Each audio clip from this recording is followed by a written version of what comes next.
ஹல்லேலூயா. இந்த நேரத்துல நாம் தலைகளை தாழ்த்தி நம்ம ஜெபிக்கலாம். ஆண்டவர் கொடுத்த இந்த மகா பெரிய சாக்கியத்திற்காக, ஆண்டவர் கொடுத்த இந்த மகா பெரிய கிருபைகளுக்காக நாம் அவரை நன்றி செலுத்தி நாங்கள் ஜெபிக்கலாம். ஆவியானவரே, உமக்கு நாங்கள் நன்றி செலுத்துகிறோம் ஏசப்பா. எங்கள் வாழ்க்கையில நீர் செய்த நன்மைகளுக்காக நன்றி ஆண்டவரே. எங்களுக்கு இந்த நாளை கொடுத்ததற்காக உமக்கு நாங்கள் நன்றி செலுத்துகிறோம். உம்மை நாங்கள் ஆராதிக்கிறோம், உம்மை துதிக்கிறோம், உம்மை மகிமைப்படுத்துகிறோம் அப்பா. நீர் எங்கள் மத்தியில் அசைவாடும்படியாக ஜெபிக்கிறோம் ஆண்டவரே. நாங்கள் எங்கே இருந்தாலும், எந்த சூழ்நிலையில இருந்தாலும் பரவாயில்லை அப்பா. ஆண்டவரே, நாங்கள் உம்முடைய பிரசன்னத்தை வாஞ்சிக்கிறோம் ஆண்டவரே. ஆண்டவரே, நீர் எங்கள் மத்தியில் இறங்கி வரும்படியாக நாங்கள் ஜெபிக்கிறோம். உம்மை நாங்கள் மாத்திரம் உண்மையாக ஆராதிக்க நாங்கள் ஆண்டவரை விரும்புகிறோம் அப்பா. நீங்க எங்கள் மத்தியில வாங்க ஆண்டவரே. உம்மை நாங்கள் எங்கள் கரத்துல ஆண்டவரே நாங்கள் எங்களை ஒப்பு கொடுத்து நாங்கள் ஜெபிக்கிறோம். ஆசீர்வதிங்க இயேசுவின் மூலம் கேட்கிற நல்ல பிதாவே, ஆமென். ஹல்லேலூயா. தேவன் இன்னொரு நாளை நம்ம எல்லாருக்கும் கொடுத்திருக்கிறார். நீங்க எல்லாரும் நன்றாக இருப்பீர்கள் என்று நான் விசுவாசிக்கிறேன். இந்த நாளிலும் கூட நம்ம தேவனை ஒன்றாக கூடி ஆராதிக்கலாம். அவரை நாம் ஒன்றாக கூடி ஆராதிக்கும் பொழுது தேவன் நம்ம மத்தியில பெரிய காரியங்களை செய்ய வல்லவராய் இருக்கிறார். இந்த பாடல் என்னை மறவா இயேசுநாத என்ற பாடலை உற்சாகத்தோடு நம் கரங்களை தட்டி பாடலாம்.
தேவன் வாக்கு பண்ணி இருக்கிறார்.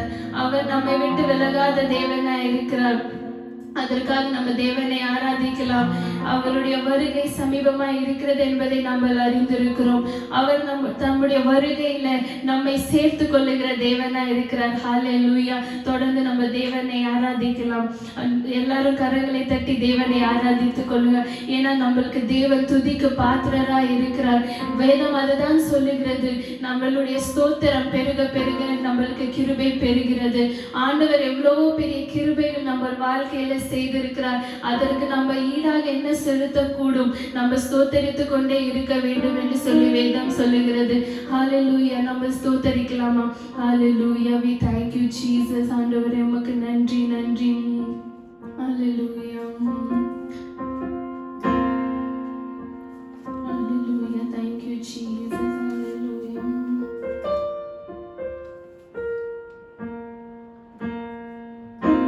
thank you Jesus. Hallelujah.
வேதமும் அதுதான் சொல்லுகிறது.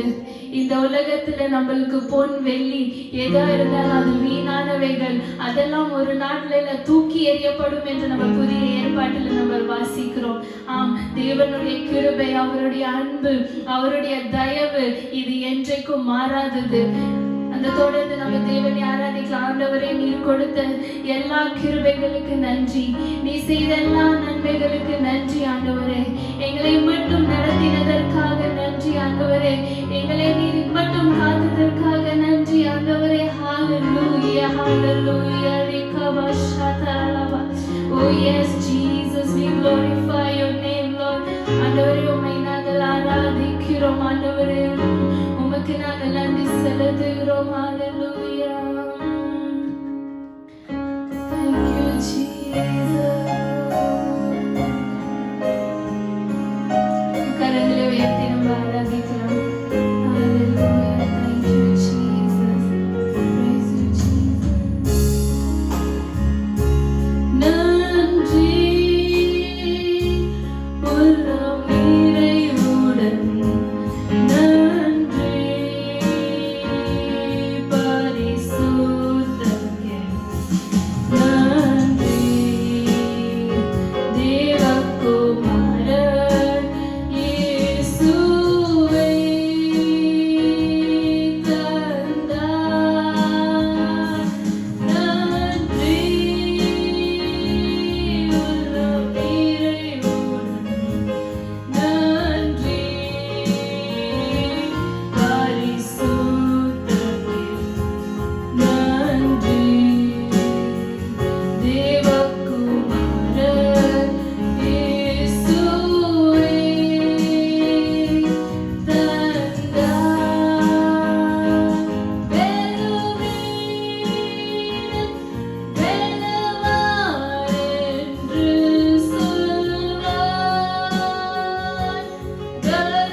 கொடுத்ததற்காக நன்றி செலுத்துகிறோம் ஆண்டவரே.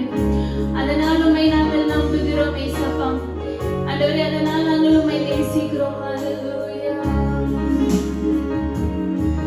Thank you Jesus.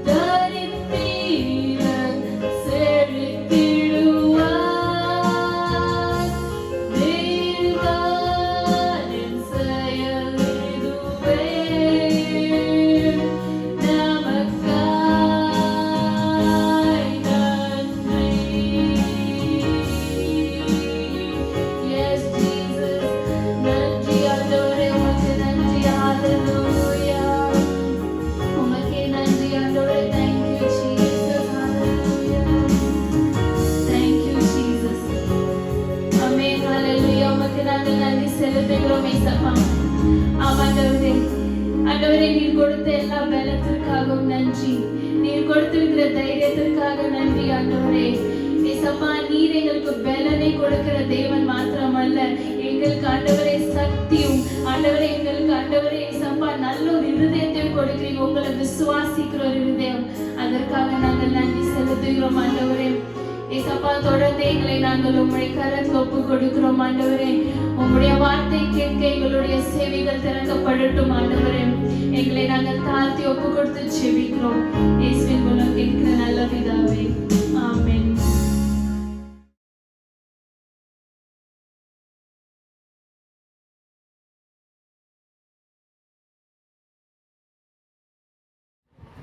எல்லாத்துக்கும் பிரைஸ் த லார்ட். இப்போ நான் ஒரு பாட்டு பாட போகிறேன். உம்மாலே நான் ஒரு சேனைக்குள் பாய்வேன், மதிலை தாண்டிடுவேன்.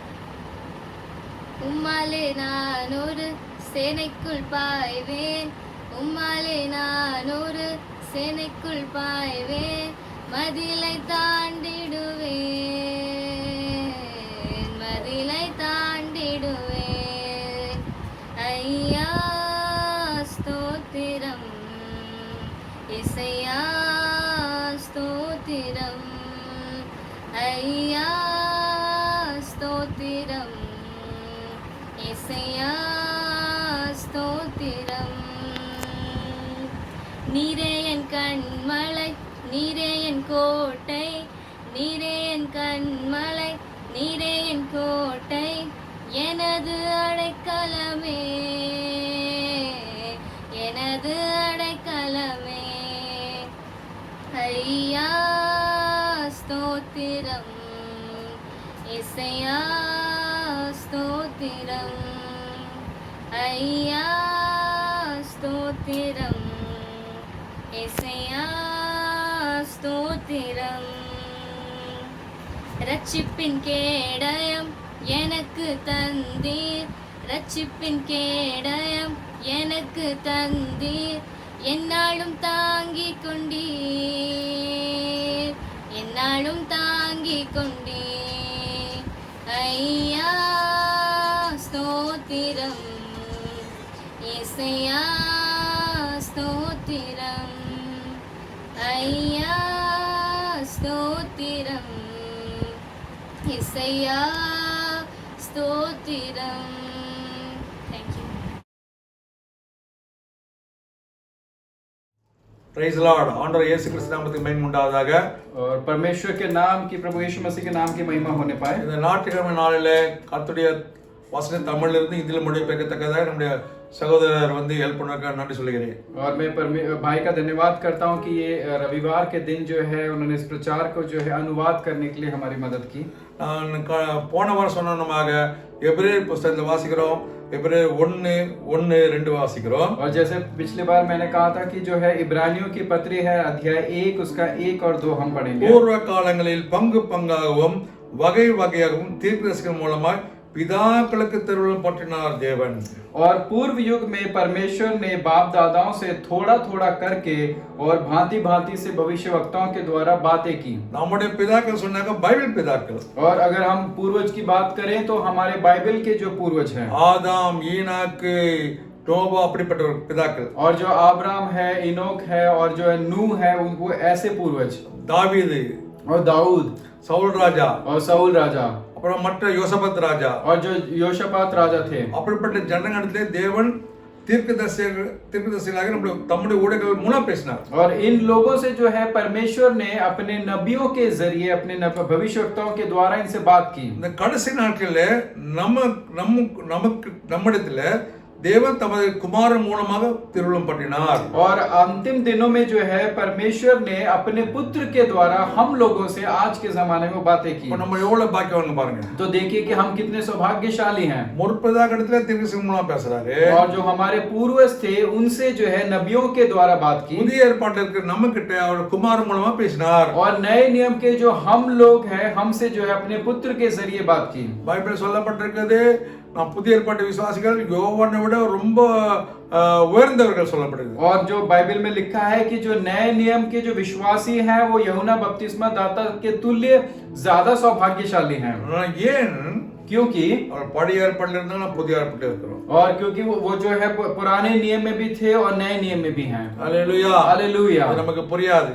और ये हम नहीं समझ पाएंगे. எலியா போல பாருங்க, அவர் நம்ம ஒட்டக ड्रेस தான் போட்டுட்டாரு. और आप जो है उसको देखिए कि उन्होंने जो है एक जो ऊंट की चमड़ी का अंगरखा पहना था. வெட்டி கிளி காட்டு தண்ணி சாப்பிட்டு இருந்தாரு. और वो जो है टिड्डियां खाते थे और शहद पीते थे. ஜங்கல்ல காடுகள்ல வளர்ந்துட்டு வாழ்ந்து கொண்டிருந்தார். और वो मरुभूमि में और जंगल में रहते थे. நம்ம இங்க ஏசில இருக்கிறோம், கார்ல போறோம், ஸ்கூட்டர்ல போறோம், இந்த மாதிரி ட்ரெஸ் எல்லாம் போட்டு சஃபாரில போட்டு கொண்டு இருக்கிறோம், அவரை விட நம்ம வந்து பாக்கியம் எப்படி சொல்ல முடியும் தெரியல. और मुझे इस बात को समझ में नहीं आता कि उनके तुल्य हम लोग जो है अच्छे बंगले ऐशो आराम में रहते हैं, गाड़ियों में आते जाते हैं, और फिर भी हमें उनके तुल्य हमें ज्यादा सौभाग्यशाली बताया गया ஆனா है। கர்த்தர் சொல்லுகிறார் நம்ப வேண்டும். लेकिन अगर परमेश्वर ने कहा है तो हमें विश्वास करना होगा। ஆண்டவர் இயேசு கிறிஸ்து எப்படி சொன்னார், மெய்யாகவே நான் சொல்லியிருக்கிறார். और यीशु मसीह ने कहा कि मैं तुमसे सच सच कहता हूँ। நம்முடைய எண்ணங்கள் கர்த்தருடைய எண்ணங்களோட குறைவா தான் இருக்குது. और हमारी सोच जो है परमेश्वर की सोच के तुल्य बराबर नहीं है। கர்த்தருடைய வழிகள் நம்முடைய வழிகளோட அதிகமா இருக்கு, உயர்ந்ததா இருக்குது. और परमेश्वर के जो रास्ते हैं, जो उसका तरीका है, वो हमारे तरीके से बहुत उत्तम है। யோவான் சொன்னதோட நம்ம வந்து பாக்கியம் சொன்னா பாக்கியவான்கள் தான். और अगर उसने हमसे कहा है कि हम यूहन्ना बपतिस्मा दाता के तुल्य और अधिक उत्तम है, तो वो उत्तम होंगे। அல்லேலூயா हालेलुया அல்லேலூயா हालेलुया। பிதா கிட்ட என்ன பேசன்ற வேதத்துல வாசிக்கிறோம். और आइए हम पढ़ेंगे कि हमारे पूर्वजों से उन्होंने क्या बात की ஆதாம் கிட்ட என்ன சொன்னாரு, और उन्होंने आदम से क्या कहा। இரண்டாம் அதிகாரத்துல और उत्पत्ति अध्याय 15 दूसरा, 16 17 வாசிக்கும் போது और हम जो है 15 16 17 तक पढ़ते हैं। தேவனாய கர்த்தர் மனுஷனை ஏதேன் தோட்டத்தில் அழைத்து கொண்டு வந்து அதை பண்படுத்தவும் காக்க வைத்தார். और तब यहोवा परमेश्वर ने आदम को लेकर आदन की वाटी में रखा और उसको यह काम करे और रक्षा करे। Hallelujah hallelujah. काम भी करना, रक्षा भी करना, காக்கவன் பண்படுத்த வேண்டும். और उसमें जो है वो काम भी करता रहे और उस वाटिका की जो है रक्षा करता रहे। கர்த்தருடைய பிள்ளைகள் விசுவாசிகள் கிறிஸ்துவுக்கு சோம்பேறி இருக்க கூடாது। और परमेश्वर के लोग मसीहों को जो है आलसी नहीं होना चाहिए। Hallelujah hallelujah. ஆதாம் கிட்ட கூட வேலை வாங்கினாரு। और परमेश्वर ने से आदम से भी काम लिया। தேவன் முதல் மனுஷனே வேலை வாங்காம இருக்கலாமா? நானே இருந்திருப்பேன், அவர் இருக்கல। और परमेश्वर ने जो है संसार के पहले मनुष्य को भी नहीं बख्शा, उससे भी काम ले लिया। அவனை அந்த தோட்டத்தை பண்படுத்தவும் காக்கவும் வைத்தார்। और परमेश्वर ने उस बगीचे में उसे काम भी करवाया और उसकी रक्षा भी करी। सिक्योरिटी आदम, और आदम को जो एक सिक्योरिटी के तौर पे, सुरक्षा के तौर पे, हालेलुया हालेलुया। அவருக்கு தெரியும் சாத்தான் ஏதாவது உருள வந்து இவளை கெடுக்க தெரியும், सिक्योरिटी வைத்தார்। और परमेश्वर जानते थे कि शैतान जो है कुछ ना कुछ गड़बड़ करने के लिए वहां पे प्रवेश करेगा, इसीलिए आदम को वहां की चौकीदारी करवाई। ஆண்டவர் சொன்னாரு, தேவனாய கர்த்தர் மனுஷனுக்கு சொன்னார், நீ தோட்டத்தில் உள்ள சகல விருட்சத்தின் கனிகளை புசிக்கலாம், ஆனால் நன்மை தீமை அறியத்தக்க விருட்சத்தின் கனியை புசிக்க வேண்டாம், அதை நீ புசிக்கனாலே சாகவே சாவா என்று கட்டளையிட்டார்। और तब यहोवा परमेश्वर ने आदम को यह आज्ञा दी कि तू वाटिका के सब वृक्षों का फल बिना रोक टोक के खा सकता है, पर भले या बुरे का ज्ञान का जो वृक्ष है उसका तू फल कभी ना खाना, क्योंकि जिस दिन तू उस फल को खाएगा उसी दिन अवश्य मर जाएगा। மனுஷனாகிய முதல் ஆதாம் இடத்திலே முதல் பிதாக்கிடத்திலே தேவனே பேசினாரு। और जो पहला मनुष्य, जो पहला पुत्र, जो मनुष्य था, जो पहले पूर्वज थे, उनसे क्या बात की? நீ தோட்டத்தில் உள்ள சகல விருட்சத்தின் கனியை புசிக்கலாம், कहा कि तो आदम तो वाटिका के हर एक फल को खा सकता है, ஆனால் நன்மை தீமை அறியத்தக்க விருட்சத்தின் கனியை புசிக்க வேண்டாம்। लेकिन भले और बुरे का ज्ञान देने वाले उस वृक्ष के फल को नहीं खा सकता। அதை புசிக்கனாலே நீ சாகவே சாவா என்று நிச்சயமாக अड़िच சொல்றார்। और इसीलिए उन्होंने बहुत ही जो है निश्चित तौर से कहा कि जिस दिन तू उस फल को खाएगा उसी दिन अवश्य मर जाएगा। பதினெட்டாவது என்ன சொல்றாரு, மனுஷனாகிய ஆதாம் தனியா இருப்பது நல்லதல்லன்னு சொல்லி அவனுக்கு ஏற்றத்துணை உண்டாக்குவே சொல்லி ஏற்றத்துணை உண்டாக்கி கொடுத்தார்। और 18वें वचन में कहा कि फिर यहोवा परमेश्वर ने कहा कि आदम का अकेले रहना अच्छा नहीं है, मैं उसके लिए एक सहायक बनाऊंगा, और उसके लिए एक सहायक बना के दिया। 24 என்ன பேசுறாரு? और 24 में क्या बात की? இது நிமித்தம் புருஷன் தன் தகப்பனையும் தன் தாயை விட்டு தன் மனைவியோடு சேர்ந்திருப்பான், அவர்கள் இருவரும் ஒரே மாம்சமாய் இருப்பார்கள்। और इस कारण पुरुष अपने माता पिता को छोड़कर अपनी पत्नी से अलग रहेगा और वे एक तन बने रहेंगे। Hallelujah hallelujah. ஒருவரா இருக்கணும்னு தேவன் சொல்லி இருக்கிறார்। और परमेश्वर चाहते थे कि वो दोनों एक बने रहे। மூணாவது அதிகாரத்துல ஆண்டவர் என்ன பேசினாரு? மூன்றாவது அதிகாரத்துல और तीसरे अध्याय में परमेश्वर ने क्या बात की? 9வது வாசிக்கிறோம்। और तीसरे के 9वें वचन में हम அப்பொழுது पढ़ेंगे। தேவனாய கர்த்தர் ஆதாமை கூப்பிட்டு நீ எங்கே இருக்கிறாய் என்றார்। और तब यहोवा परमेश्वर ने पुकार कर आदम से पूछा, तू कहाँ है? இந்தியில சொல்லப்படுது சத்தமிட்டு கூப்பிட்டாரு, ஆதாமே நீ எங்கே இருக்கிறாய்? और उन्होंने बहुत जोर से चिल्लाकर पुकार के कहा, हे आदम तू कहाँ है? அதற்கு அவன், தேவரீர் நான் உங்களுடைய சத்தத்தை கேட்டதால நான் நிர்வாணி இருப்பதனாலே பயந்து ஒளிந்து கொண்டேன் என்றான்। और उसने कहा कि मैं तेरा शब्द सुनकर डर गया हूँ, क्योंकि मैं नंगा था, इसीलिए मैं छिप गया। அப்பொழுது அவர் அவனை நோக்கி, நீ நிர்வாணி என்று உனக்கு அறிவித்தன் யார்? புசிக்க வேண்டாம் என்று நான் உனக்கு விளக்கின விருட்சத்தின் கனி புசித்தாயோ என்றார். और तब यहोवा परमेश्वर ने कहा कि तुझे किसने चिताया कि तू नंगा है, जिस वृक्ष का फल खाने को मैंने तुझे मना किया था, क्या तूने वो है फल खाया? அப்புறம் அவன் சொல்றான், ஆண்டவர் நீ கொடுத்த ஸ்திரீ தான் கொடுத்தாரு. और वो कहते हैं कि जिस स्त्री को तूने दिया था उसी ने मुझे दिया. அப்பொழுது தேவனை கர்த்தர் ஸ்திரியை நோக்கி பேசுறாரு. और तब यहोवा परमेश्वर ने स्त्री से कहा, நீ இப்படி செய்து என்ன என்றால், और यह तूने क्या किया है? ஸ்திரியான சொன்னா, ஆண்டவர் சர்ப்பம் என்னை வஞ்சித்தது ஏமாத்தியது நான் புசித்தேன் என்றால். और स्त्री ने कहा कि सर्प ने मुझे बहका दिया तो मैंने खा लिया. அப்பொழுது தேவனை கர்த்தர் சர்ப்பத்தை பார்த்து சொன்னாரே, நீ இதை செய்தபடியினால சகல நாட்டு மிருகங்களும் சகல காட்டு மிருகங்களும் சபிக்கப்பட்டு இருப்பார் என்று முதல் வார்த்தை சாபத்தை அந்த சர்ப்பத்துக்கு கொடுப்பதை நாம் வாசிக்கிறோம். और हम 14 वचन में पढ़ते हैं कि तब यहोवा परमेश्वर ने सर्प से कहा कि तूने यह जो किया है, इसीलिए तू सब घरेलू पशुओं और बेनेले पशुओं में अधिक श्रापित होगा. அப்புறம் சொல்றாரு, உனக்கும் ஸ்திரீக்கும் உன் வித்துக்கும் அவள் வித்துக்கும் பகை உண்டாக்குவேன்னு சொல்றாரு. और आगे कहते हैं कि मैं तेरे और इस स्त्री के बीच में और तेरे वंश और उसके वंश के बीच में बैर उत्पन्न करूंगा. அப்புறம் சொல்றாரு, அவர் ஸ்திரீ நிமித்தாகி அவர் உன் தலை நசுக்குவார், அது சிலுவை குறி சொல்லப்படுகிறது, நீ அவர் குதிகாலை நசுக்குவார் என்றார். और आगे लिखा है कि वह तेरे सिर को कुचलेगा, जो कि क्रूस की उस चिन्ह को दर्शाता है, और तू उसकी एड़ी को डसेगा. 16 அவள் அந்த சர்ப்பத்துக்கு செவி கொடுத்தபடினால ஸ்திரீ நோக்கி சொன்னாரு, நீ கர்ப்பவதியா இருக்கும்போது உன் வேதனை மிகவும் பெருக பண்ணுவேன், வேதனையோடு பிள்ளை பெறுவாய். और फिर स्त्री से उसने कहा, मैं तेरी पीड़ा और तेरे गर्भवती होने के दुख को बहुत बढ़ाऊंगा, तू पीड़ित होकर बालक को उत्पन्न करेगी. அப்புறம் சொல்றாரு, உன் ஆசை உன் புருஷனை பற்றி இருக்கும், அவன் உன்னை ஆண்டு கொள்ளுவான். और वो तेरी तू लालसा पति की करेगी और वह तुझ पे प्रभुता करेगा. அல்லேலூயா. हालेलुया. சில பேர் சொல்றாங்க, இது இந்த பழைய ஏற்பாட்டுல பாஸ்டர், புதிய ஏற்பாட்டுல பார்த்தோம்னா ஸ்திரீகள் தான் ஆண்கள் புருஷனை ஆளுக்கு செய்யற சொல்றாங்க. और कुछ लोग कहते हैं कि पासबान ये तो पुराने नियम की बात है, नए नियम में तो पत्नियां ही जो है पतियों पे प्रभुता करती है. அல்லேலூயா. हालेलुया. இங்க நாம் திட்டோட்டம் வாசிக்கிறோம். और हम जो एक योजना के तहत हम पढ़ते हैं, வேதனை गर्भमा இருக்கும்போது வேதனையோடு பிள்ளை பெறுவார். और वहां पे लिखा है कि जब वो गर्भवती होगी तो बहुत ही वेदना के साथ, पीड़ा के साथ बालक को पैदा करेगी. ஆசை புருஷனை பற்றி இருக்கும், और तेरी लालसा तेरे पति की ओर होगी, புருஷன் உன்னை ஆண்டு கொள்வார், और वो तेरे ऊपर, तेरा पति तुझ पे प्रभुता करेगा. இதுதான் நம்ம நிறைய காரியங்களை மெஜாரிட்டியா பார்க்கிறோம். और यही कार्यों को हम अधिकतर ज्यादातर हम देखते हैं. ஆண்டவர் ஆதாம் பார்த்து சொன்னார், 17 வாசிக்கிறோம். और 17 वचन में परमेश्वर आदम से कहते हैं, நீ உன் மனைவியின் வார்த்தைக்கு செவி கொடுத்து புசிக்க வேண்டாம் என்று நான் உனக்கு விளக்கின விருட்சத்தின் கனி புசித்தபடினாலே பூமி கூட உன் நிமித்தம் சபிக்கப்பட்டிருக்க சொல்றாரு.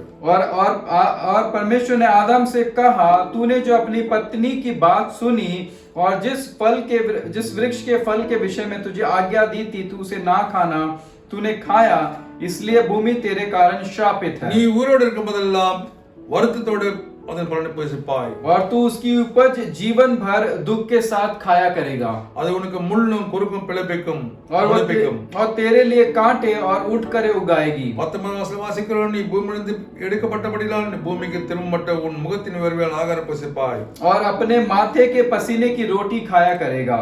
நீ மண்ணா இருக்கிறாய், மண்ணுக்கு திரும்ப என்றார். और अंत में मिट्टी है, मिट्टी में मिल जाएगा. இந்த வார்த்தை நீ மண்ணா இருக்க மண்ணுக்கு திரும்ப வார்த்தை வந்து கல்லறையில अड़कम பண்ணும்போது சொல்லுவார்கள். और ये जो ज्यादातर ये जो शब्द है, हम जब कब्रिस्तान में किसी को दफनाने की रीति करते हैं, उस समय ये बात कही जाती है. செத்து போன ஆளுக்கு காது கொடுத்து கேட்க முடியாது. और जो मुर्दा है, वो मरा हुआ है, वो इस बात को नहीं सुन सकता. ஊரோட இருக்கிற கல்லறைக்கு போனவங்களும், ஆனா இங்க பாத்தீங்கன்னாக்கா ஊரோட இருக்க ஆதாமும் அந்த வார்த்தையை கேட்கிறான். और वहां पे जो जीवित आदम है, उसने जो है ये बात सुनी. நீ மண்ணா இருக்க மண்ணுக்கு திரும்புவாய். और अंत में मिट्टी है और मिट्टी में मिल जाएगा. என்ன பேசினார் ஆண்டவர் நம்முடைய பிதாவாகிய ஆதாமோடு? तो परमेश्वर ने हमारे पूर्वज जो आदम है उनसे क्या बात की? இந்த காரியங்களை பேசினார். और ये कार्य बात की है. இந்த வாசி 20 வாசிக்கும்போது ஆதாம் தன் மனைவிக்கு ஏவாள் என்று பெயரிட்டான், எனில் அவள் ஜீவனுள்ள தாயானார். और यहाँ पे हम 20वें वचन में देखते हैं कि आदम ने अपनी पत्नी का नाम हव्वा रखा, क्योंकि जितने मनुष्य की जीवित है उन सब की आदि माता हुई. 21 வாசிக்கும்போது தேவன் கர்த்தர் ஆதாமுக்கு அவன் மனைவிக்கு தோல் உடைகளை உண்டாக்கி அவர்களுக்கு உடுத்தினார். और हम 21 में देखते हैं कि और यहोवा परमेश्वर ने आदम और उसकी पत्नी के लिए चमड़े के अंगरखे बना के दिए। தோல் உடை உண்டாக்க வேண்டும் சொன்னா அந்த ஆட்டுக்குட்டிகளை அது மரித்திருக்க வேண்டும், பலியாக செலுத்தப்பட்டு பாவ நிவாரணம் செலுத்தப்பட்டு அந்த தோல் உடையில் எடுத்து அவளுக்கு கொடுத்து விற்கிறார். और अगर उनको अंगरखा बनाना था तो या किसी न किसी को जो उस भेड़ को या मेमने को मरना था, जो एक पाप के लिए जो कीमत को अदा करना दिखाता है। Hallelujah, hallelujah. அவளுடைய நிர்வாணம் மூடப்பட்டது, और उनकी जो नग्नता है उसको ढांप दिया गया। அவள் அத்தியிலே செய்தி மூட பார்த்தார்கள், और उन्होंने जो है वो जो अंजीर के पत्तों से ढांपने की कोशिश की, ஆண்டவருக்கு தோல் உடை உருவாக்கினார். लेकिन परमेश्वर ने जो उनको चमड़े का वस्त्र बना के दिया। Hallelujah, hallelujah. இப்போ சில சமயத்துல நிர்வாணம் அடைவதற்கு நிர்வாணம் இருப்பது வந்து not God's plan.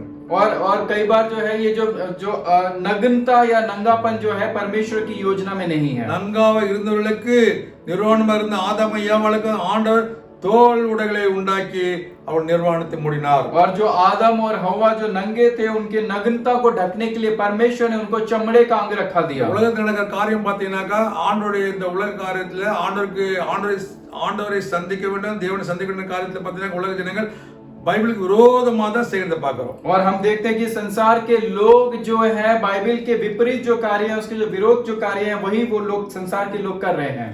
ஆண்டவர் இங்கே நிர்வாணமாக உடைகளை உடுத்தினார். और यहाँ पे परमेश्वर ने जो नंगे लोग थे उनकी नग्नता को ढांपने के लिए நிர்வாணமாக இருந்து தேவனை சந்திக்க முடியாது, क्योंकि हम नंगेपन के साथ जो है परमेश्वर से भेंट नहीं कर सकते। Hallelujah, hallelujah. 22 வசனத்துல ஒரு மிக பயங்கரமான சொல்லப்பட்டிருக்க ஆழமான வசனம், और 22वां वचन जो है बहुत ही गहरा वचन है। பின்பு தேவனை கர்த்தர் இது மனுஷன் நன்மை தீமை அறியத்தக்கவனாய் நம்மில் ஒருவரை போல ஆனா சொல்றாரு। और वहां पे लिखा है कि फिर यहोवा परमेश्वर ने कहा कि मनुष्य भले और बुरे का ज्ञान पाकर हम में से एक के समान हो गया है।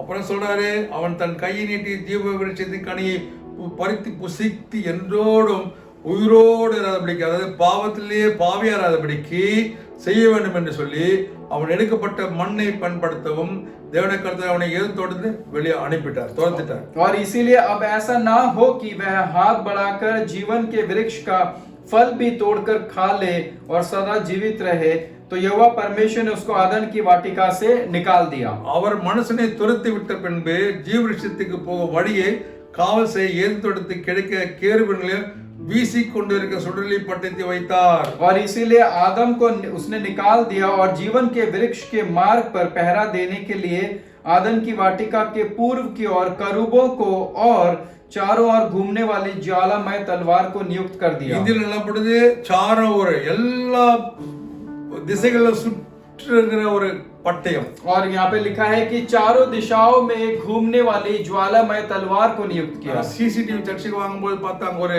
ஒரு सीसीटीवी கேமரா सीसी கேமரா இருந்து அது பார்த்தீங்கன்னா அப்படியே எல்லா சொல்லும் 360 डिग्री சொல்லும்। और हमें जो कलीसिया के लिए जो है वो कैमरे हमें लेना था, सीसीटीवी कैमरा जो हमें लेना था, तो हमने वहां पे एक देखा, वहां पे एक ऐसा कैमरा था जो 360 दिशाओं में जो डिग्री में जो घूमता है। Hallelujah, hallelujah. இங்க வரதுக்கு முன்னாடியே அங்கேயே ஆண்டு செய்து வச்சிருக்காரு। हालेलुया। और यहाँ पे आने से पहले ही परमेश्वर ने वहां पे संदेशा रखा हुआ है। Hallelujah, hallelujah. உலகத்துல எல்லா காரியங்களும் புதுசான காரியங்கள் எல்லாம் பழைய காரியங்கள்। और इस संसार में घटने वाली कोई भी बातें कोई नई बात नहीं है, ये सब बातें पहले हो चुकी हैं। இந்த जेनेसिस पुस्तकத்துல 4 அதிகாரத்துல நம்ம ஆபேலை कायन குறித்து வாசிக்கிறோம்। और जो है हम जो है उत्पत्ति जो अध्याय 4 में जो है वहां पे हाबिल और कायन के बारे में पढ़ते हैं। அப்புறம் வந்து ஆபேல் வந்து கொலை செய்யப்பட்டான்। और वहां पे हाबिल जो है उसकी हत्या कर दी गई। 4 அதிகாரம் 26 வசனத்துல और चौथे में उसके 26 वचन 26 வசனத்துல 25-26ல और जो है 25 और 26 में பின்னும் ஆதாம் தன் மனைவியை அறிந்தான், அவள் ஒரு குமாரனை பெற்று காயின் கொலை செய்து ஆபேலுக்கு பதிலாக தேவனுக்கு வேறொரு புத்திரனை கொடுத்தார் என்று சொல்லி அவனுக்கு சேத் என்று பெயரிட்டார்। और आदम अपनी पत्नी के पास गया और उसने एक पुत्र को जन्म दिया और यह नाम यह कह के रखा शेत कि परमेश्वर के लिए हाबिल की संति। சேத்துக்கு ஒரு குமாரன் பிறந்தான், அவனுக்கு ஏனோஸ் என்று பெயரிட்டான்। அப்பொழுது மனுஷர் கர்த்தருடைய நாமத்தை தொழுது கொள்ள ஆரம்பித்தார்கள்। और शेत के भी एक पुत्र उत्पन्न हुआ, उसने उसका नाम एनोश रखा। उसी समय लोग परमेश्वर से प्रार्थना करने लगे।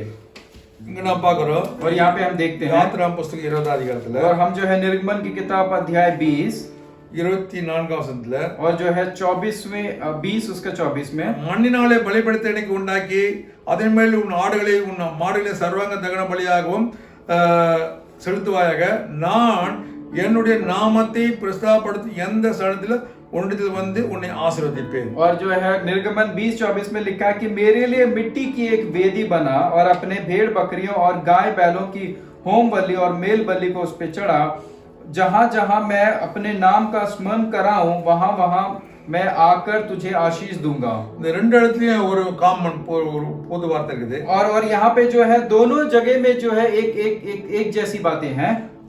அப்பொழுது அந்த ஆதியாகமம் 4:26 அப்பொழுது மனுஷர் கர்த்தருடைய நாமத்தை தொழுது கொள்ள ஆரம்பித்தார்கள். और वहां पे लिखा है कि तब लोगों ने यहोवा से प्रार्थना करनी आरंभ की. प्रार्थना இதுல சைனையே தமிழ்ல சரியாக நாமத்தை தொழுது கொள்ள வந்தார்கள். அவருடைய நாமத்தை தான் பிரார்த்தனை வர்ஷிப் பண்ணாங்க. यहोवा से प्रार्थना करने लगे. ஓகே, இது தமிழ்ல சொல்லுங்க. और वहां पे तमिल में इस प्रकार से लिखा है कि उन्होंने उसके नाम को लेना आरंभ किया. आमीन. नाम का उच्चारण किया. அதே போல 24 யாத்ராம் புத்தகம் 20-24 வாசிக்கிறோம். और उसी प्रकार से जब निर्गमन जो है 20 उसके 24 में देखते हैं, நான் என் நாமத்தை பிரஸ்தாபப்படுத்தி எந்த ஸ்தலத்திலும் உன்னிடத்தில் வந்து உன்னை ஆசீர்வதிப்பேன். और वहां पे लिखा है कि अपने नाम का स्मरण कराऊं वहां वहां मैं आकर तुम्हें आशीष दूंगा.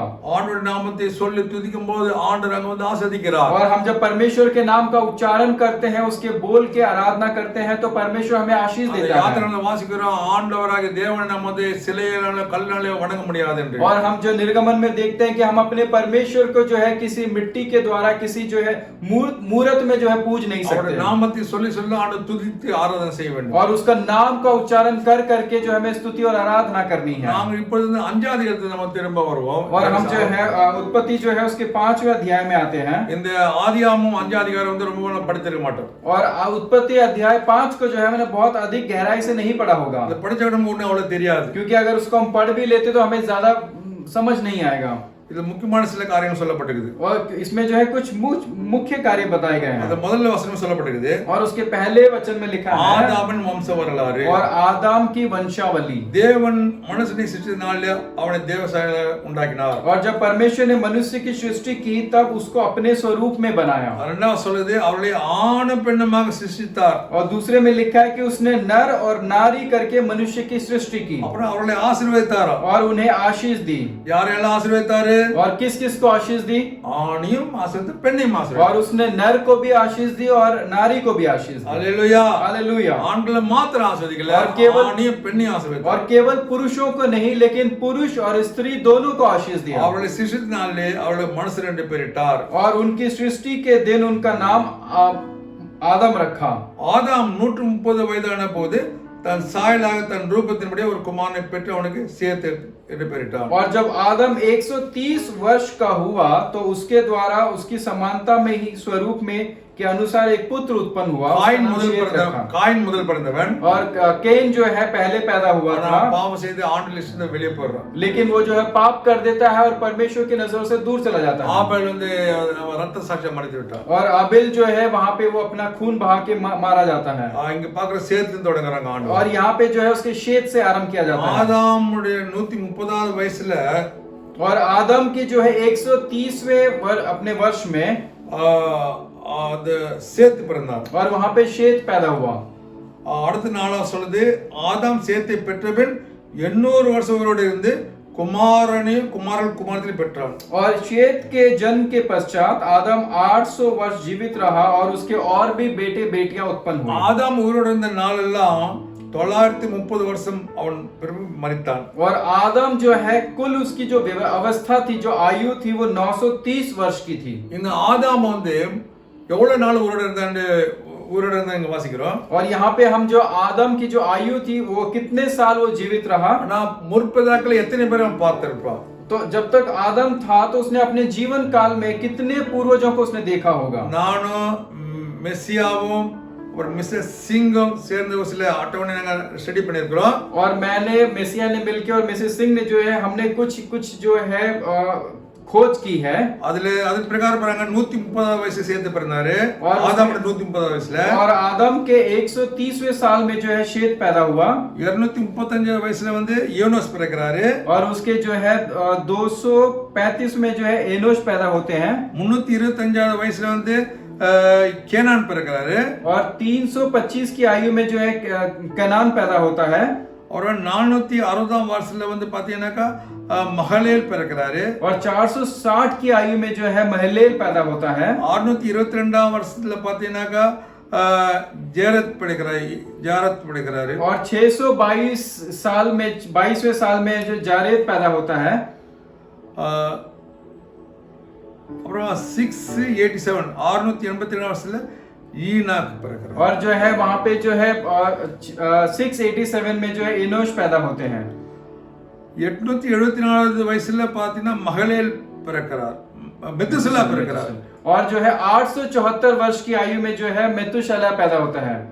அப்புறம் பாத்தீங்கன்னா இன்னும் 874 மைனஸ் நம்ம ஒரு வருஷம் எடுத்தல 874 மைனஸ் 930 எவ்வளவு பாருங்க 56 56 வருஷம் मेतुशेलह இருந்திருக்காரு நினைக்கலாம். और हम ये गणित लगा सकते हैं कि मेतुशेलह की पैदाइश के बाद जो है आदम और मेतुशेलह जो है 56 साल एक दूसरे के साथ बिताए होंगे. Hallelujah hallelujah. அப்போ யாரெல்லாம் ஆதாம் பார்த்தாரு? तो किस को आदम ने देखा? சேத்தை பார்த்தாரு, ஈனோசை பார்த்தாரு, கேனானை பார்த்தாரு, மஹலேலை பார்த்தாரு, ஜாரத்னா யாரை பார்த்தாரு, ஏனோக்கை பார்த்தாரு, மெத்துசலா வரைக்கும் பார்த்திருக்காரு. और उन्होंने जो है शेत को देखा है, उसके बाद एनोश को देखा है, उसके बाद जो है महलेल को देखा है, केनान को देखा है, जारेद को देखा है और मेतुशेलह को देखा है. ஏனாக்குடைய மகன் தான் மெத்துசலா. और एनोक का बेटा ही जो है मेतुशेलह. हालेलुया. हालेलुया. மெத்துசலுடைய மகன் வந்து லாமெக்கு. और मेतुशेलह के जो बेटा था उनका नाम लामेक है. மெத்துசலுடைய பேர் வந்து நோவா. और मेतुशेलह का जो पोता है वो नूह है. हालेलुया. हालेलुया. மெத்துசலா வரைக்கும் ஃபர்ஸ்ட் ஹேண்ட் இன்ஃபர்மேஷன் ஆண்டோட சிருஷ்டிப்பு நாள் எல்லாம் இது ஆதாம் வந்து எல்லாரும் சொல்லிட்டாரு. और जो है मेतुशेलह तक जो है परमेश्वर आदम ने जो है परमेश्वर और शुरुआत के आरंभ से लेकर सृष्टि की सारी बातें जो है नोआ तक को बता दिया. மாலை நேரத்துல बाइबल சொல்லப்பட்டிருக்கிறது எது தொடர்ந்து தேவன் வந்து பேசுவார். और क्योंकि बाइबल में लिखा है कि परमेश्वर जो है भोर के समय एदन की वाटिका में आदम से बात करते थे. ஆண்டவர் வந்து எல்லாம் எப்படி எல்லாம் உண்டாக்குனாரு, மனுஷன் सूर्य चंद्रனை உண்டாக்குனாரு, எந்தெந்த நாள் உண்டாக்குனாரு எல்லாம் சொல்லி கொடுத்தார். तो इसका मतलब ये हुआ कि परमेश्वर ने आदम को जो है सृष्टि की हर एक बातें बताई होगी. उन्होंने चांद, सितारे और बाकी चीजों की रचना कैसे की. ஏவாளை ஏன் உண்டாக்குனா சொல்லி கொடுத்தார். और उन्होंने ये भी बताया होगा कि हव्वा की सृष्टि कैसे हुई. ஏவாள் வந்த பிறகு அவன் செய்த பாவம்லாம் ஆட்டோமேட்டிக்கா அவருக்கு தெரியும். और हव्वा के आने के बाद जो उन्होंने पाप किया वो तो सब उनको वैसे ही मालूम होगा. அப்போ சிருஷ்டிப்பின் காரியம் வந்து ஆதாம் மூலமாக மெத்துசலா வரைக்கும் வந்தது. और इसीलिए जो सृष्टि की जो बात है, सृष्टि के जो कार्य हैं वो आदम के जरिए मेतुशेलह तक पहुंच गई होंगी. மெத்துசலாக்கு 187 வயசுல लामेक பிறந்தார். और मेतुशेलह जब 187 साल के थे उस समय जो है लामेक पैदा हुए. அப்புறம் பாத்தீங்கன்னாக்கா लामेக்கு 182 வயசுல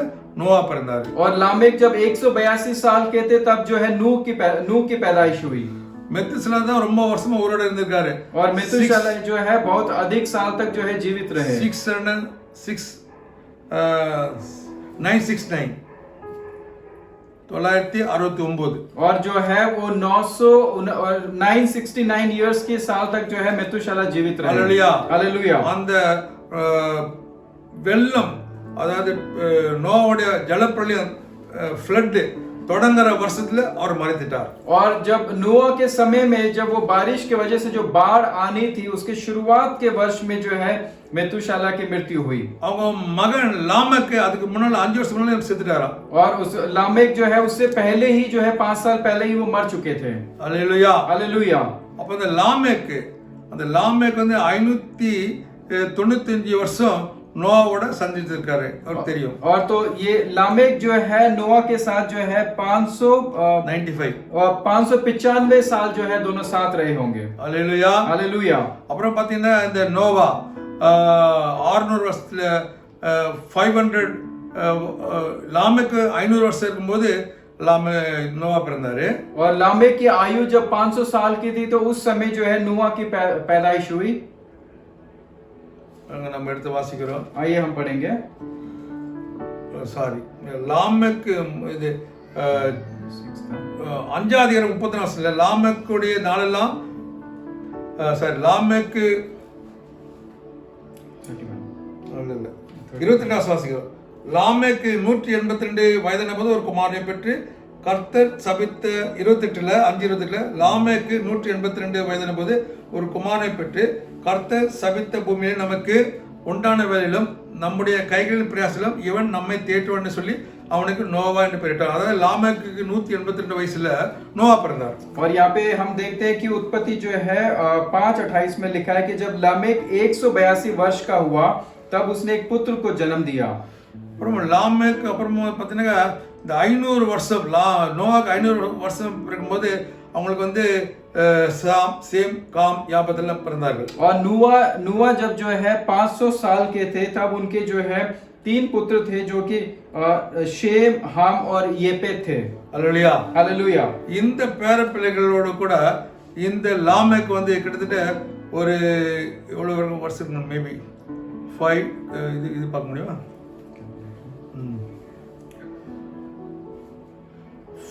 682 77 minus 682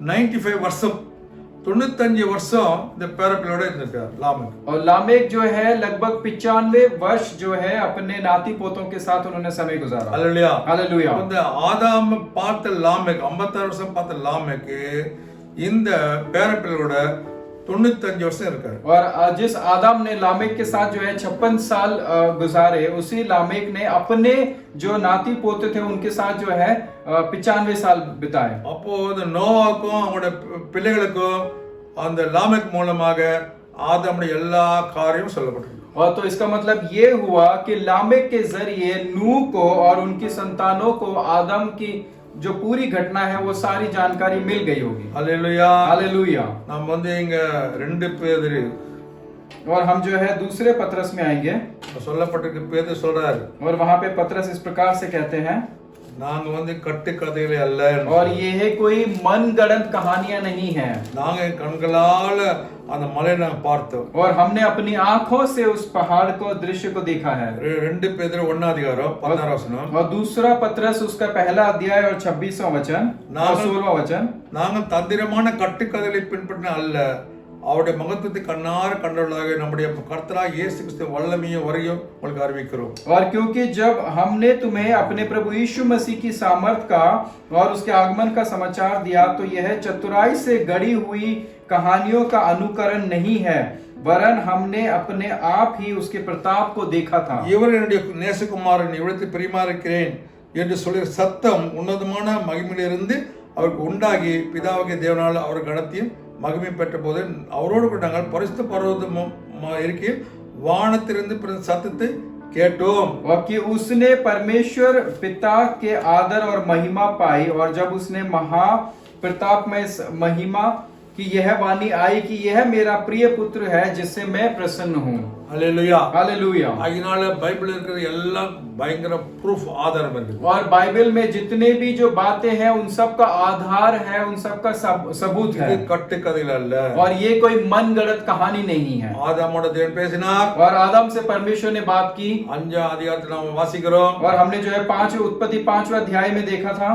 வாசிக்க என்ன சொன்னாக்க அந்த அந்த வம்ச வரலாறுல எவ்வளவு ப்ரூஃப் கிளியரா கொடுக்கப்பட்டிருக்கு. और वहां पे आदम की वंशावली के बारे में पूरे आधार और सबूत के साथ बताए गए हैं. யாரோ உட்கார்ந்து தியானம் பண்ணி எழுதின கதை கிடையாது. और ये ऐसा नहीं है कि किसी ने ध्यान लगाया और उसको लिख डाला. எல்லாம் அப்படியே ஃபர்ஸ்ட் ஹேண்ட் காரியத்தை பார்த்து ஆதாம் வந்து அப்படியே வருஷமாக தன்னுடைய பிள்ளைகளுக்கு சொல்றார், பேர பிள்ளைகளை சொல்றார். और आदम ने जो है संसार की सृष्टि के हर एक कार्यों को देखा, उसका अनुभव किया और अपने वंश के लोगों को उसने बताया. நோவா 500 வயதான போது சேம் காபத் யாபத்துகளை பெற்றான். और जब नूह 500 साल का था तो उसने जो है शेम हाम और येपेत को जन्म दिया. 600 வருஷத்துல வந்து இந்த வெள்ளம் ஜலப்பிரளயம் வந்தது. और वहां के 600 जो साल में थे वहां पे जो है बारिश की वजह से बाढ़ का आना आरंभ हुआ. எல்லாரும் பேழைக்குள்ள பிரவேசிக்கிறாங்க. और वो सभी लोगों ने नाव में प्रवेश किया. அல்லேலூயா. हालेलुया. இதை குறித்து நாம் வந்து அப்புறம் வாசிப்போம். और इसके विषय में जो है हम बाद में ध्यान करेंगे. பைபிள்ல சொல்லப்பட்ட பிரகாரமாக और जैसा कि बाइबल बताती है, பிதாக்களோட தேவன் பேசினார். और उसने हमारे पूर्वजों से बात की. இங்க நம்ம 4 அதிகாரத்துக்கு வரும்போது और उत्पत्ति 4 में जो हम देखते हैं, அந்த காயின் ஏபேலை கொலை செய்து விட்டார். और कैन ने जो है हाबिल की हत्या कर दी. ஆண்டவர் வந்து அந்த காயினோட பேசுறாரு. और तब परमेश्वर ने कैन से बात की। இங்க சொல்லப்பட்டிருக்கிறது 4ஆம் வசனத்துல ஆபேலே தன் மந்தையின் தலையீற்றுகளில் சில கொடுமைகளை சிலவற்றை கொண்டு வந்தான். ஆபேலையும் அவன் காணிக்கையும் கர்த்தர் அங்கீகரித்தார், காயினையும் அவன் காணிக்கை அங்கீகரிக்கவில்லை.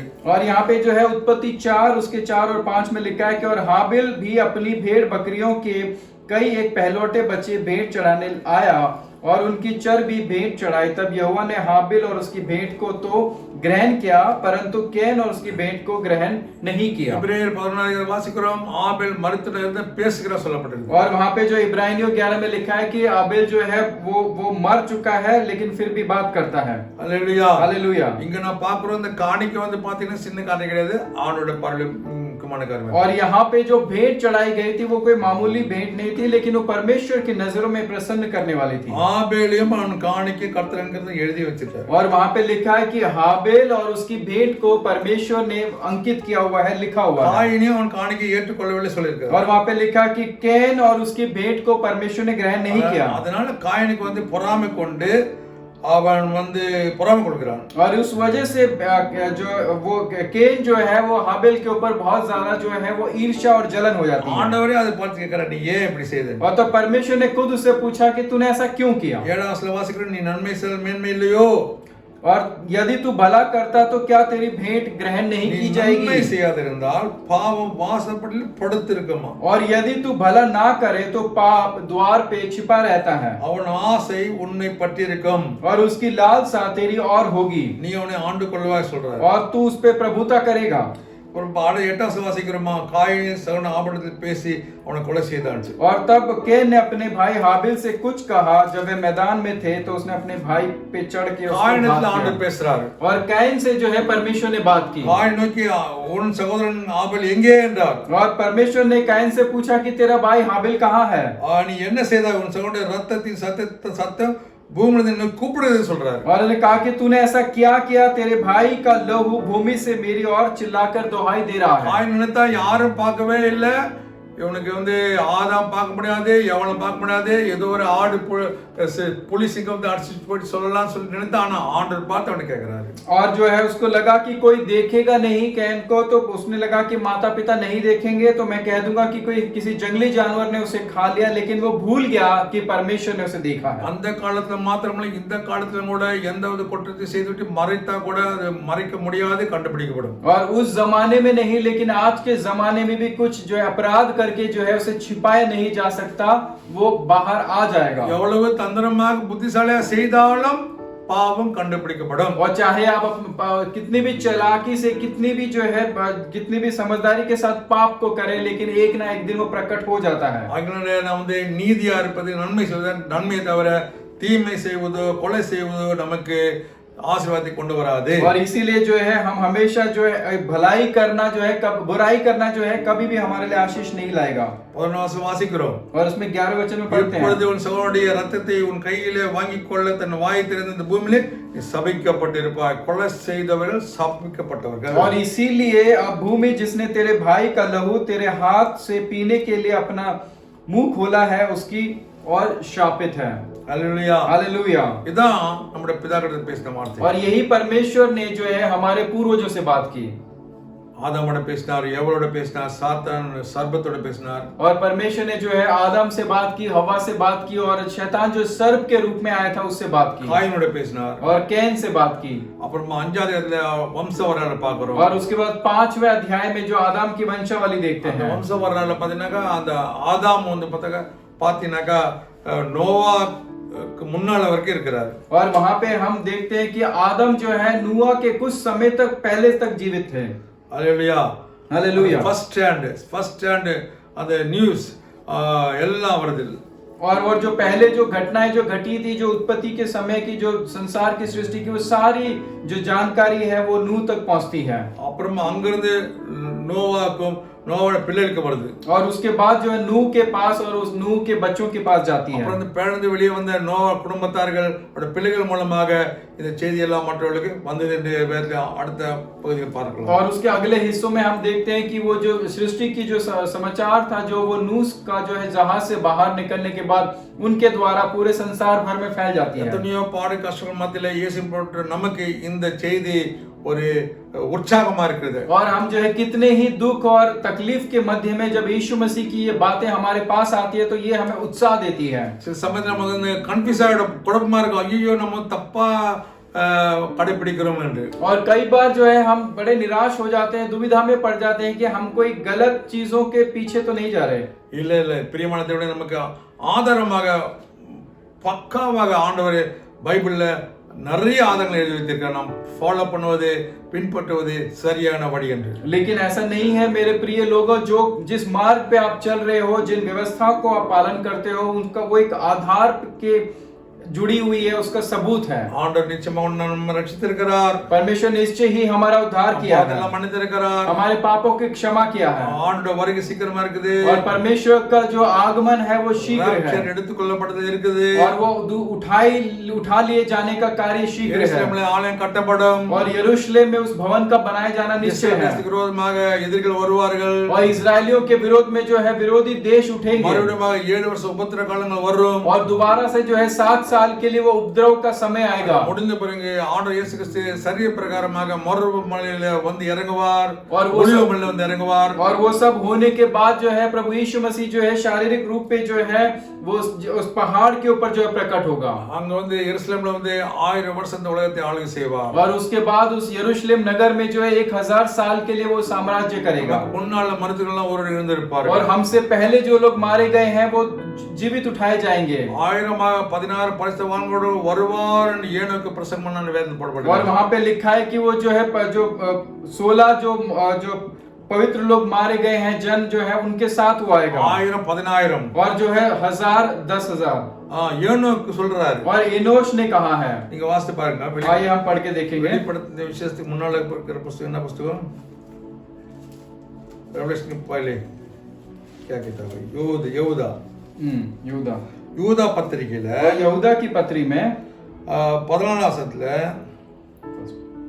एक ही चैप्टर ஒரே அதிகாரம் 14 और उसमें जो है ओके 15 தமிழ்ல இருக்குது. ஆதாமுக்கு 7ஆம் தலைமுறையான ஏனோக்கும் இவர்களை குறித்து இதோ எல்லாருக்கும் நியாயத்தீர்ப்பு கொடுக்கிறதுக்கு அவர்களில் அவபக்தி உள்ள யாவரும் அவபக்தியான செய்து வந்த சகல அவபக்தியான கிரைகள் நிமித்தம் தமக்கு விரோதமாக அவபக்தியுள்ள பாவில் பேசுகிற கடினமான வார்த்தை எல்லாவற்றை நிமித்தம் அவளை கண்டிக்கிறதுக்கு 1000 தமது பரிசுத்தவான்களோடு கூட கர்த்தர் வருகிறார் என்று முன் அறிவித்தான்.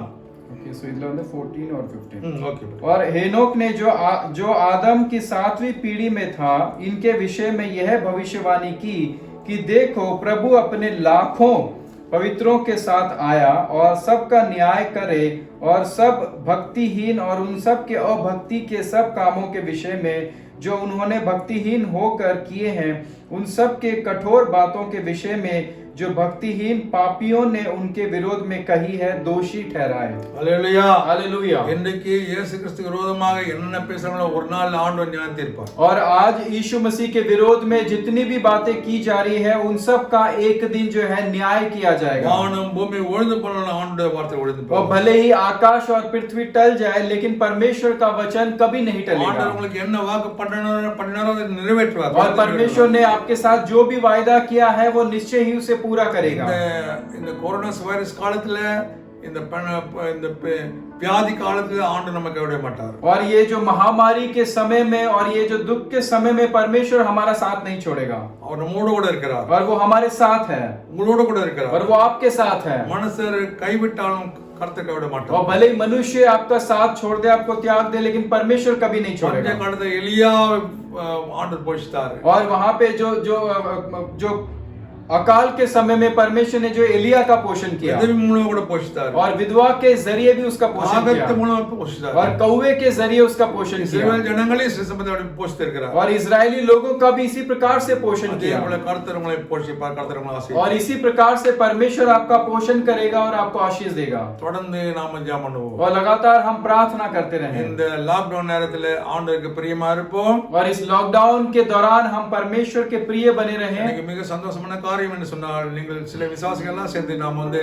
தினந்தோறும் ஜெபம் பண்றதுல கலந்து கொள்வதற்கு நன்றி சொல்கிறேன். और मेरे लिए खुशी की बात है कि हम कुछ विश्वासी लोग मिलके जो है रोजाना की प्रार्थना में मैं शामिल हूँ, उन सब के लिए मैं धन्यवाद करता हूँ சபையில இருக்கிற அநேகர்களுக்கு ஜெபித்தோம், ஆண்டவர் அற்புதமான ஆசீர்வாதம் கொடுத்து கொண்டு और हमारी कलीसिया के बहुत लोगों के लिए हमने प्रार्थना की और परमेश्वर बहुत अद्भुत तरीके से उनको आशीष दे रहा है இன்னும் தொடர்ந்து கொடுப்பார். और अब वो लगातार करता रहेगा. ஜெபம் பண்ணலாமா? आइए हम आंखें बंद ஆண்டவர் कर இயேசு प्रार्थना கிறிஸ்துவே करें. இந்த வேத புஸ்தக ஸ்தோத்திரம். प्रभु यीशु मसीह ये पवित्र शास्त्र के लिए आपका धन्यवाद करते हैं. ஆண்டவரை நாங்கள் கர்த்தாவை கடைபிடிப்பது கட்டுக்கதை அல்ல. परमेश्वर हम जिन जिन जो व्यवस्था को पढ़ते हैं वो कोई मनगढ़ंत कहानी नहीं है அது ஆழமான ஆதாரத்தோட இருக்கிற வசனங்கள். और वो बहुत ही गहरे आधार और सबूतों के साथ है. நாங்கள் கற்பனை அல்ல ஆண்டவரே, சத்தியத்தை பின்பற்றுகிறோம். और हम किसी कल्पना के पीछे नहीं लेकिन एक सच्चाई के पीछे चलते हैं. தொடர்ந்து வசனம் கேட்ட எல்லாரும் நீர் ஆசீர்வதிங்க. और जिस किसी ने भी वचन सुना है उन सबको आप आशीष அவருடைய दीजिए வியாதி பிரச்சனை எல்லாம் தீர்த்து வைங்க. और उनकी बीमारी और समस्याएं दूर होने யார் पाए. குழந்தை இல்லையோ குழந்தை பையன் தாங்க.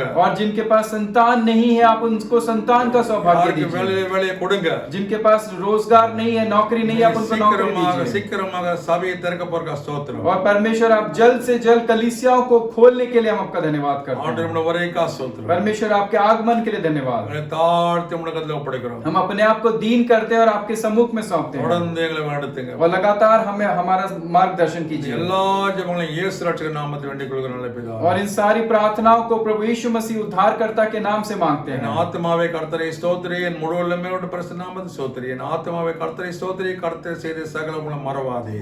आमीन. நம்முடைய கர்த்தராக இயேசு கிறிஸ்து கிருபையும் பிதாவாகிய தேவனுடைய அன்பும் பரிசுத்த ஆவியின் அன்யோன்ய ஐக்கியமும் என்றும் என்றும் உங்களோட கூட இருப்பதாக. ஆமென், ஆமென், ஆமென். God bless you all. और परमेश्वर आप सबको आशीष दे.